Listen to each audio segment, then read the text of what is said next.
groups. There we go. I am live. Okay, perfect. Thank you, Crystal.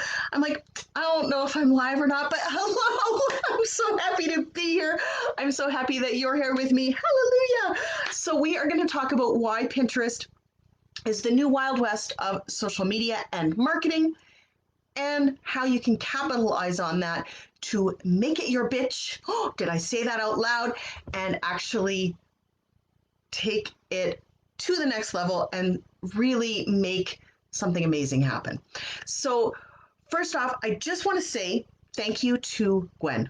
Oh my goodness, I love that you give us all this opportunity, and I really hope that everyone is taking advantage of the ability to go live and do their teachings here in this group, and to learn from everybody else who's going live and doing their teachings here in the group as well. Fantastic. It really is one of the best groups for that I've ever seen. Like, so generous, so generous. So go find Gwen's paid stuff and go buy it. Okay, that's my pitch. Had to, Gwen, sorry. Okay, so now let's talk Pinterest, shall we? Raise your hand if you are frustrated and annoyed with social media, specifically Facebook. Facebook makes me crazy, and this new update on desktop, it's like they're trying to drive all of us entrepreneurs away. Seriously. Thank you, Gwen. I love you too. It really is. They just keep changing things. They keep making it harder for organic reach. They keep making it harder for paid reach. They keep making life difficult for us. Raise your hand if you're in there. Give me some love, some fire, some whatever. I don't care. Just say yes. Say yes. Because I know for myself, it is so incredibly, or it was so incredibly frustrating to never really know that I was actually connecting with the people that I wanted to connect with. And with Facebook, no matter how well you target those ads, they're making guesses about their income, their audience's income levels, about their education levels, about just all kinds of things. And let's be honest here. If you have lots of money, you're probably not spending a lot of time on Facebook. You get what I'm saying here? If you are a successful online entrepreneur, you're also probably not spending a lot of time on Facebook. Some, but not a lot. So what's a girl to do if she wants those successful people? She wants those people with income. She wants those people that have a life. They've got jobs and families and all the things, right? They've got friends and they're doing all the things, and they're like, I don't have enough hours in the day as it is. How do I add more time to my day to do social media? It's crazy. So that is, if you're there and you're like, yes, absolutely. They might be scrolling on Facebook for 5 minutes. They might be scrolling on Instagram for 5 minutes. They might even be spending a few minutes every day on YouTube, but they're not spending consistent time. Where are they? Well, let me tell you where they are. They are all over on Pinterest, imagining their dream life. They're all over there on Pinterest shopping, looking for answers. Here's the secret. Pinterest is the third largest search engine after the two that are owned by Google. After Google itself and YouTube, then comes Pinterest. They have, let me just read it here, and my eyes are old, so let me just get it into focus here. 70 million users, 2.5 billion with a B average page views per month. That's a lot of people looking at a lot of things. Shouldn't they be your things? Honestly, like, it just blows my mind that so many of us aren't even aware. Did you know there are only, with those stats in mind, there are less than 500,000 claimed business accounts on Facebook? 500,000, 500,000. Now that sounds like a lot until you consider that there are 70 million users, and only 500,000 of those, that's less than 1%. That's math I can't even do in my head. I suck at math anyways, but that's math I can't even do in my head small. You should be one of those 500,000 people. You really should. So here are some more stats. I'm going to bore with you with stats first, and then we're going to get them out of the way, okay? 66% of the people, of those 70 million people, are women between the ages of 25 and 55. Pretty nice stat, right? Those are your target market. I mean, you might be a little more niche than that, but generally speaking, that's your target audience. Now, of those, 40% of them have a household income over $100,000 a year. That's eye-popping, isn't it? These are educated women in good households, upper middle class. Most of them have a university education. I think it's like 60%. I don't have that one written down. They're on Pinterest an average of 98 minutes a month looking for things. Maybe they're scrolling, maybe they're actually searching for something, but they're spending an average of almost 2 hours every month on Pinterest looking for your thing. 93% of them use Pinterest to plan their next purchase. Now, whether that purchase is a knowledge product or a physical product, they use it to plan purchases. That's key. 93%. That's huge. 87% of people on Pinterest have bought at least one thing off of the platform, directly from the platform. They've clicked the pin and bought the thing. And that's creepy that we can stalk people like that. But that's the numbers. Okay, 87%, huge. It drives 3.8% more sales, or 3.8 times more sales than an average digital campaign on any other platform. Almost 4 times more sales. That's huge. Why would you not want to be on Pinterest, right? You're kind of getting excited, aren't you? I bet you're getting excited. The average dollar amount per order directly off of Pinterest, not even counting any secondary ones that they came back because they loved it so much, their cart value is between 140 and 180 bucks.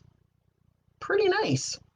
Now, you're not going to sell anything high ticket directly off of Pinterest, but you can sell the shit out of your digital products or your online courses.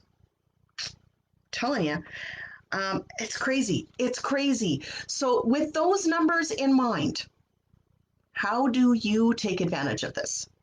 So Pinterest is unique in that it is a visual search engine.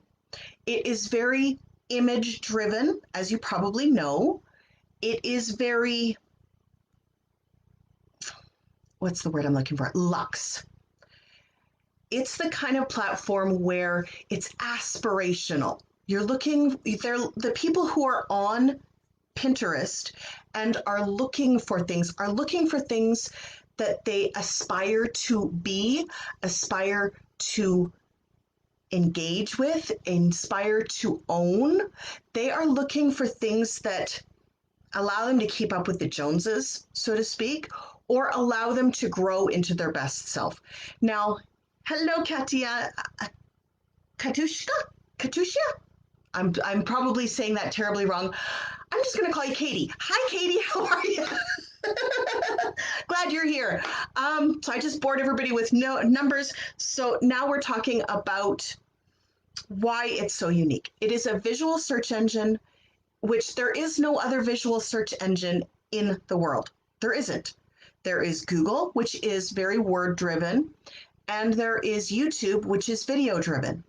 And then there is Pinterest. Pinterest is like if Instagram, Google, and YouTube all had a baby, that would be Pinterest. That's a creepy analogy, but it works. So it has the best of all three without most of the hang-ups of all three. So we know Instagram, it's beautiful. It is absolutely where people go for their hit of envy and frustration that they don't have that life. Pinterest is where they then go to try and get that life. That's why I'm saying it's like if all of them had a baby. So Pinterest is where, if you're looking for an answer for something, but you don't really resonate with big blog posts and trying to find a blog post that hits you emotionally, you're going to use Pinterest to go find it first. Now, I know for myself that while I was going through my divorce, I got divorced a few years ago. While I was going through that process of the separation and all the messy emotions and all that stuff, I was on Pinterest a lot. And I don't know if anybody else does that. I think they do. But what happens is we use Pinterest as not just an escape, because it's got pretty quotes and whatever, and it's got, things that make you cry and things that make you happy and whatever. But we also use it as occasionally Pinterest will show us things and we're like, oh, I need to know more about this. Oh, I want to read this. This article looks interesting, or this YouTube video looks interesting. So it's a really great place, or I need that freebie. I need that thing, or I need that paid thing, or I need those shoes to make myself feel better. It's all about making ourselves feel better, isn't it? That's what Pinterest is all about. So that's what makes Pinterest unique. So how do you stand out in that crowded feed? I'm glad that this is helpful for you, Becca. Yeah, visual products. Oh, refinished furniture is absolutely on point on Pinterest. There are so many pins for before and afters. There are pins on courses and products for how to do it. There's actually furniture on there too. Yeah, you can absolutely sell furniture on Pinterest. Never doubt that if it is a search engine, it's got a little bit of Amazon in it. That's the one I was missing. It's like Instagram, Facebook, YouTube, and Amazon all rolled into one little package, and then it sends you to Amazon to go buy the thing. I'm just saying. Now, standing out in the feed, my best advice for this, hey Jasmine, my best advice for this, for really any niche, is go look on Pinterest at what your competition are doing and see what colors they're using, what styles of pins they have, what they are, what they're marketing. That's a really good one for if you don't know what your freebie should be, go look and see what your competition is doing. Great tip there. And then look at the pins that actually stand out in that feed to you. Now, I don't want you to copy them directly, but I want you to take inspiration from them. If everyone else in that feed is doing really bright, bold, juicy colors, and you are drawn to the ones, there's like 4 of them, and they're all pale pastels, okay? This is the exact opposite to what's happening in the Pinterest feed right now. But say you've got everybody else's juicy colors, you are drawn to the 3 pins in the 20 that you're looking at that are pale pastels, and they're really super feminine and pretty. Make pins like that. However, what I will say is almost everyone right now, we are a sea of sameness when it comes to branding. And this is another little piece of this. We are a sea of sameness when it comes to branding. We are all doing the really super feminine, and I am guilty of this as much as anybody else, pale grays, pale pinks, the flowers and the whites and the, oh my God, it's so gorgeous. That's not going to sell on Pinterest. It's not. Those old pins that were doing that before that was really popular, those pins, they're still going to do fantastic. That's another thing. Pinterest lives forever. New pins trying to get there, they're not going to be seen in the feed because they're so much like everyone else's. You want your pins to be similar but unique. They need to stand out in some way so that you can get traction. Now, I mentioned a few things. One thing that I do talk about with all of my clients is that you don't necessarily want your pins to match your branding. They should have a logo or a URL on them or some way that no matter even if someone saves that pin to their phone without any of the stuff, just as the picture, It still advertises for you, but don't get stuck thinking that, I'll come back to you guys, I promise. Don't get stuck thinking that you have to have all of your everything matchy and it needs to look like your brand, even if that means it's not going to stand out. Don't do that, okay? You really need, when it comes to those pins that you are creating, they need to stand out, and they, to be perfectly honest, it might almost be better if they're not matchy with your brand. In a lot of cases, I do recommend, and when I'm working with clients one-on-one, we don't create pins that match their brand, except in a very vague way. They might reference back with colors and things, but we're not duplicating what you did on your website for 20 pins for each thing that you're trying to market on Pinterest. We're not doing that, because that is almost a guaranteed way to not be successful.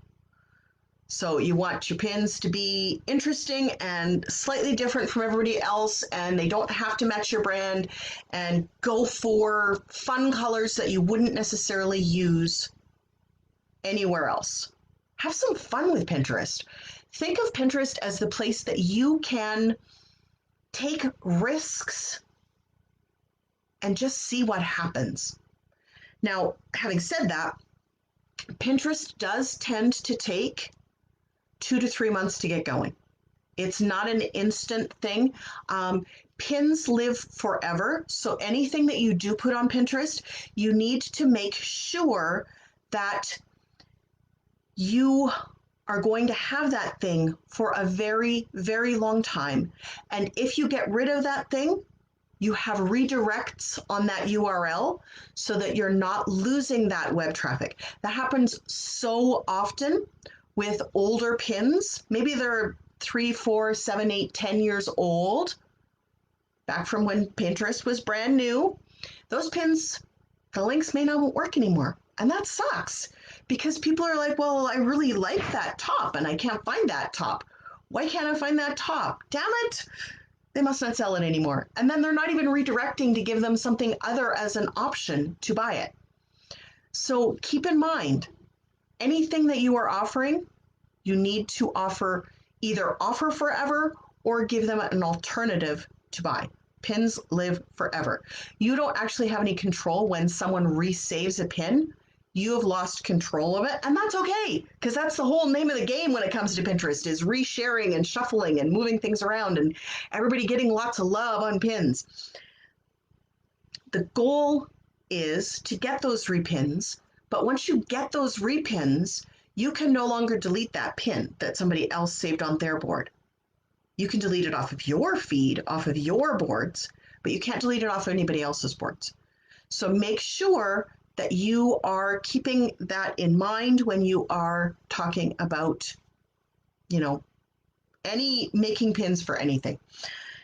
Now, one other thing, let me just do this first. Niche is yoga accessories. Yes, that can do really well on Pinterest. Yoga, of course. We are all yoga fanatics now, aren't we? I was a yoga fanatic back in the 70s when it was like cool the first time, and I'm still a yoga fanatic. So absolutely, yoga is huge on Pinterest, and there's not a lot of people that do accessories that are on Pinterest. So you've got a good shot at that. Crystal says she's looked and doesn't see direct competition on there. Interesting. Here's the thing about nonprofits. Nonprofits can be tricky because it's a business, right? And it's not a small business. It's not a solopreneur. They're not supposed to be on Pinterest during the day. Now, does that mean that they aren't on there in the evenings poking around looking for things for their work? Probably not. But are they using it all the time? Maybe and maybe not. And are the people who make those decisions about web development and design for nonprofits, are they women or are they men? Because here's the secret: 66% of the Pinterest audience is women. In fact, it might be even a little higher than that. So there's only 30% men on there. If what you are selling is targeted to men in business, their wives aren't looking for it. If what you're selling, however, this is a caveat, if what you're selling is anything for at-home use, the women are the ones, generally speaking, the women are the ones making those decisions, and they know their husband is looking for something, and they can say, I found this thing on Pinterest.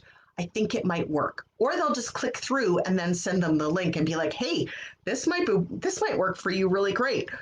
Because let's be honest, haven't we all been there where Hubs is like, I think I want to buy a new chainsaw or a new shirt or a new pair of shoes or a new car or a new boat or a new anything. And we're the ones that get stuck doing all the research for it, aren't we? Aren't we? Let's be honest here. We really generally are. And we're usually the one, he talks about it, we're the one that actually buys the darn thing.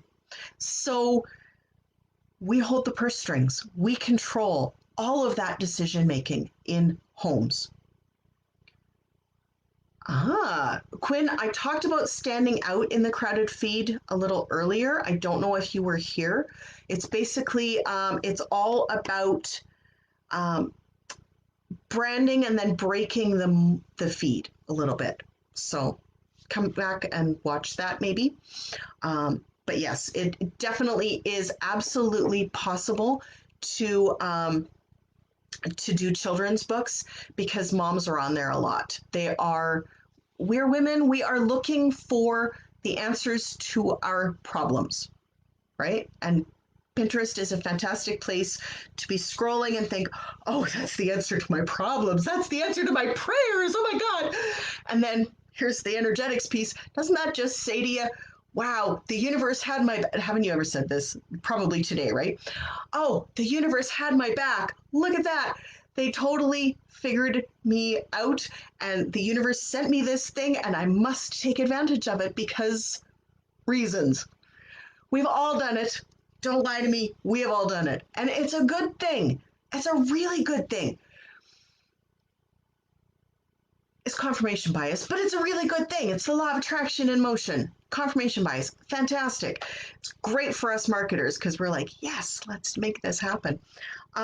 So the energetics of marketing. Now, we don't always talk about marketing from an energetics perspective. Some people do a little bit, not a lot though. But one thing that I like, because I actually initially was very much a soul aligned healing coach, did a lot of healing work. I still dabble in that, but this is kind of my passion right now. I come at marketing from a different perspective than a lot of people. So I want to talk about the energetics of it. I don't want to stumble on it or make it wrong. So let me just kind of go slowly and poke at it a little bit for you.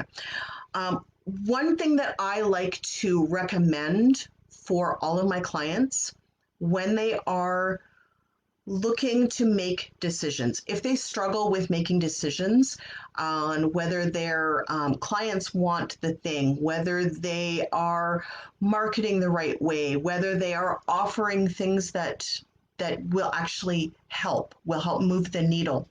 I like to recommend that they use some form of intuition testing. So whether that is the sway test or the ring test or the finger test or using a pendulum or something, I love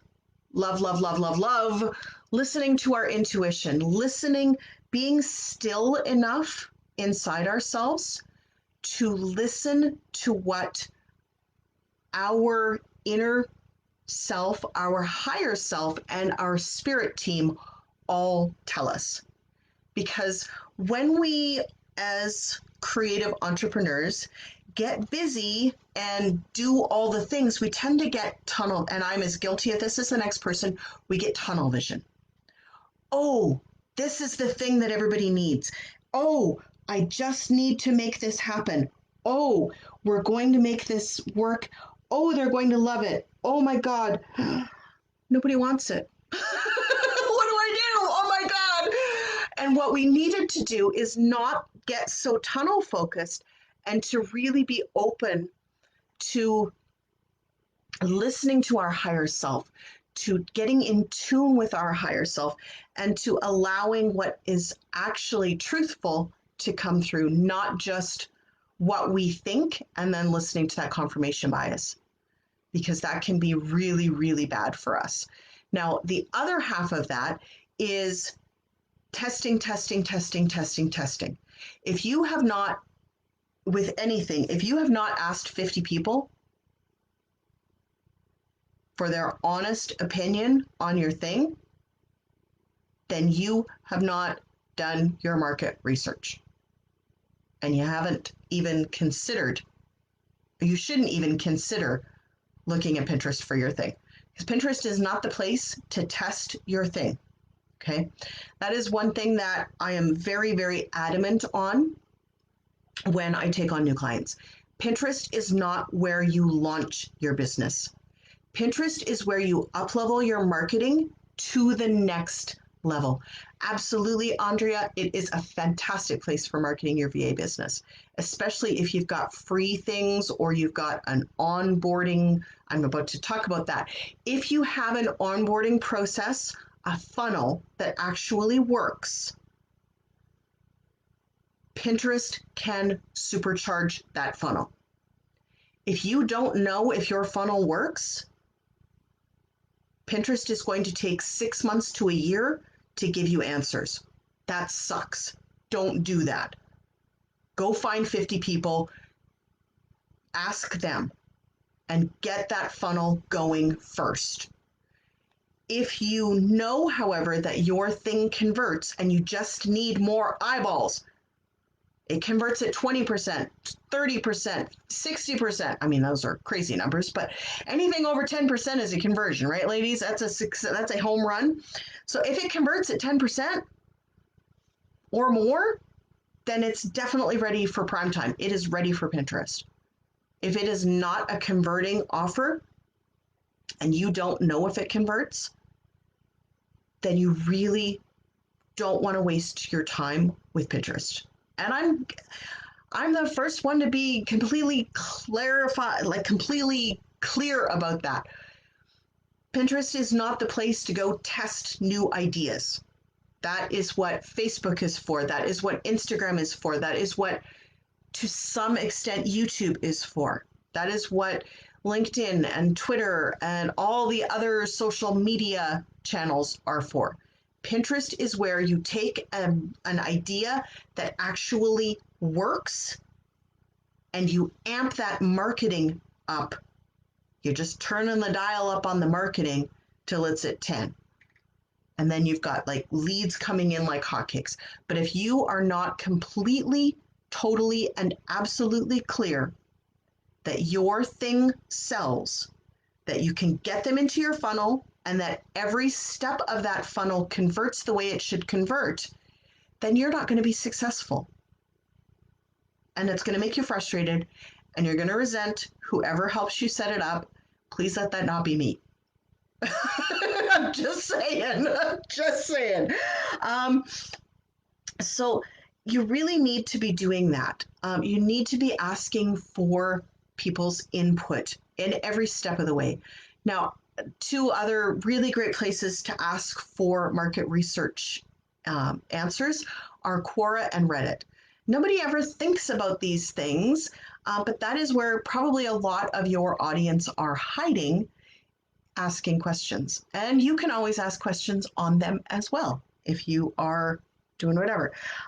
So one other little quick thing that I want to just talk about briefly is